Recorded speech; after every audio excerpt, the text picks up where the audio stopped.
ilameetti ijoollee biyya kooti ilameetti ijoollee tokkummaa dawaa kooti. Yes. Akkamale dhaggeeffadhaa kan jarana dubbiin jajjabaadha akka lafa qabsoo. Wobo.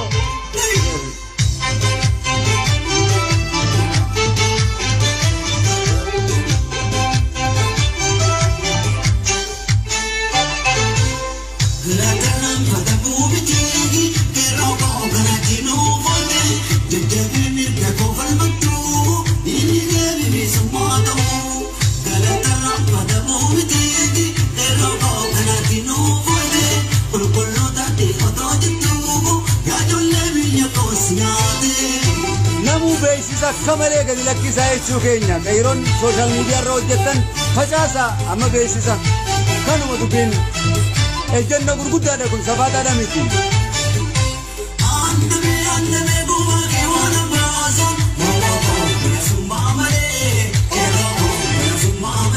Istuudiyoo keessaan jira tolchaatiin jira jechuu kiyya baallama keessan guuteetiin jira jechuu kiyya.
Kamale gadi lakkisa jechuu keenya qeeroon sooshaal miidiyaa irra hojjetan facaasa amma beeksisa kanuma dubbiin ejjenna gurguddaadha kun safaataadha miti.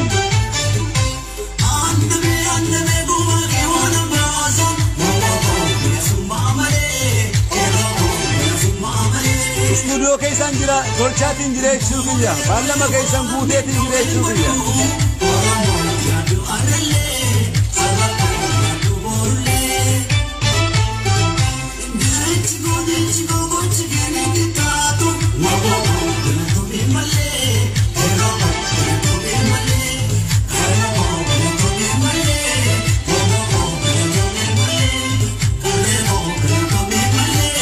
Pero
Kamale gadi lakkisa jechuu keenya qeeroon sooshaal miidiyaa irra hojjetan facaasa amma beeksisa kanuma dubbiin ejjenna gurguddaadha kun safaadhaadha miti.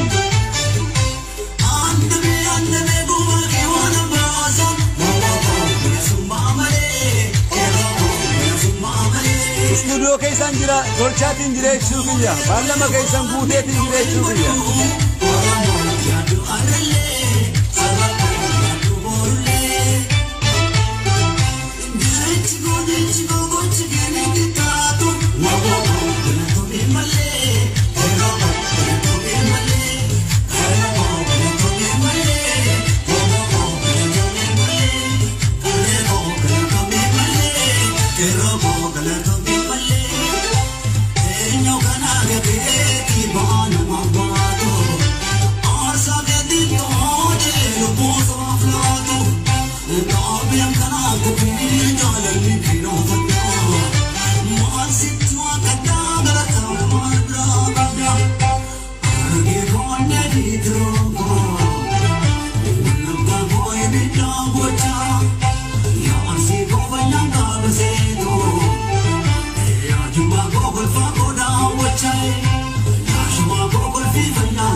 You're